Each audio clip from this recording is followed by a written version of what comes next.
Hang on, Mr. Douglas. Yeah. Hello, my journeying power people. Hello, and welcome back to Hanging with me, Mr. Douglas, as we enjoy our journey through Volume 1 of Ingo Swann's Secrets of Power. This episode, it's Chapter 17. And this one will be short. I've only got one excerpt this time around. The title of Chapter 17, Personal Power versus Local Circumstances and Frames of Reference. Now, this chapter is actually fairly dense, but there is one bit of information that I wanted to focus on within it.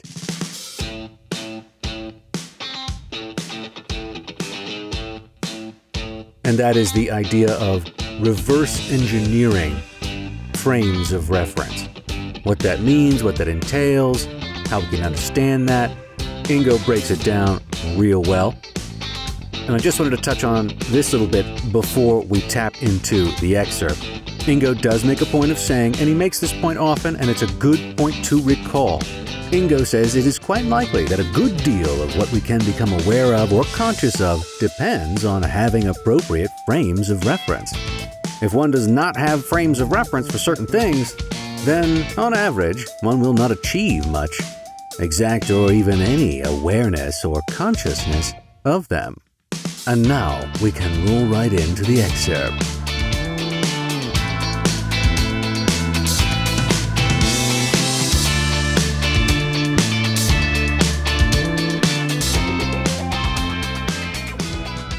If one very carefully considers the existence of frames of reference, it becomes entirely possible to think that our species has the generic faculties for constructing frames of reference, in much the same way as we have generic faculties for making and speaking thousands of different languages. But if our species possesses the innate faculties to construct frames of reference, the same faculties, when applied in the reverse, can be utilized to deconstruct them. And to be quite sure, the deconstruction of frames of reference is not only one of the tools of power, but is a tool that has quite a number of uses.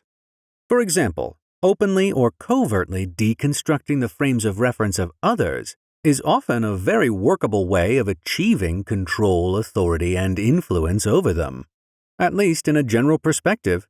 However, and as already discussed, the very best way is to deprive others of frames of reference in the first place.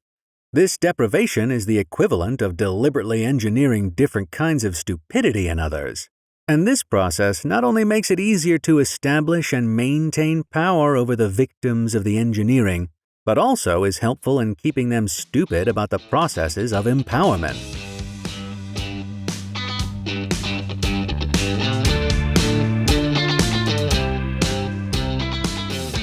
Right, so first, in understanding that the creation and shaping and molding and framing of frames of reference, the building of these reality boxes, is such a generic, inborn, innate, basic power of all human beings, it's like creating language. We do it all the time.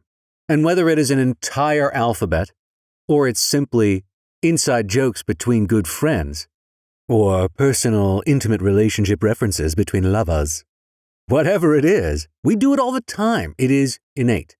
It is a way in which we are able to then construct our own style of rose-colored glasses, or whatever color you want to choose to look through.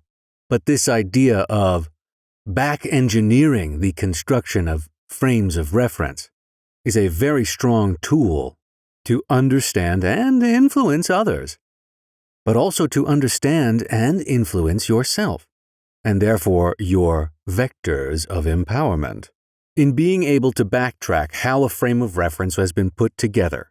And this was referenced, this idea in general, back in, I believe, Chapter 13, with looking at others and seeing how others have been depowered, in order to understand how you may empower yourself.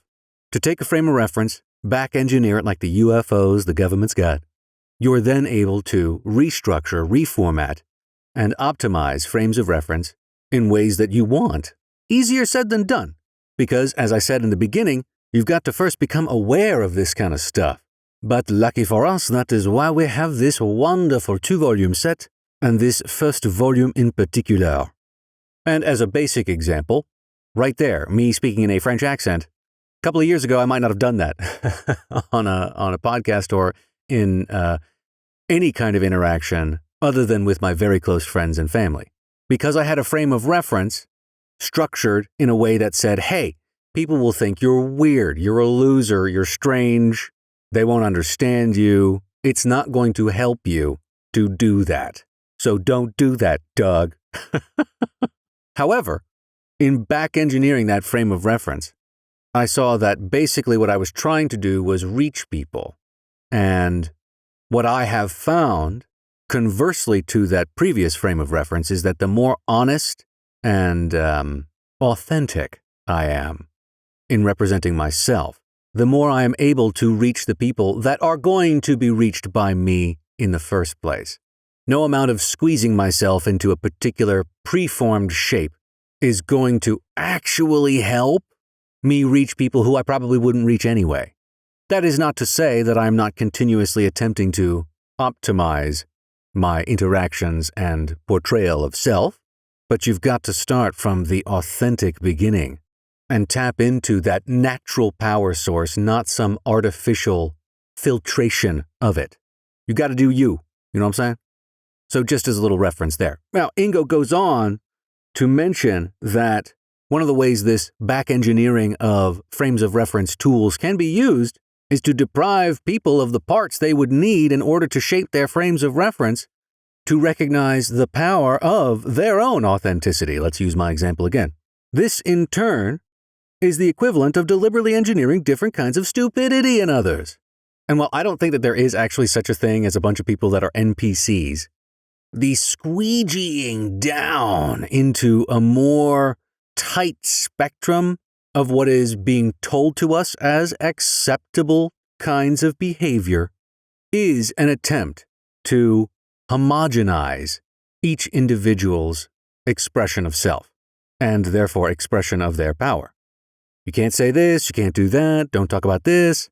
And again, there are ways to optimize one's self in displaying and communicating, but to limit and to squeeze down into some generic 31 flavor profile situation, that is a no bueno, okay? And that is what this volume, in particular, is providing.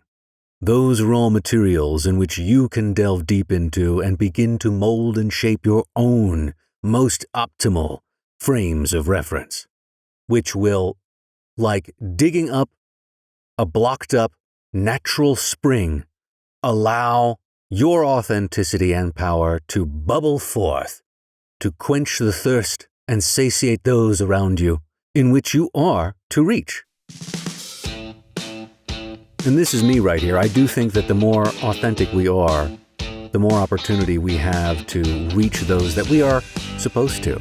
We're supposed to be connected to one another. We're supposed to build these kinds of wonderful synchronistic connections. That's supposed to happen. That's a part of the human experience. So the more we give ourselves that opportunity, the more those beautiful bubbles can tickle our nose and build fun relationships. And that is one of the reasons I am here with you in your ears today. I do recommend you putting me in your ear officially by purchasing this first volume of Ingo Swann's Secrets of Power, which you can find on Audible. Visit my website, mrdouglas.com, and absolument check out his website, ingoswann.com, ingoswann.com. May you build magnificent frames of reference structures for your mind to view the beauty and opportunity available within us all. Merci beaucoup. I will see you on the next one. And more power to you. Thanks for hanging.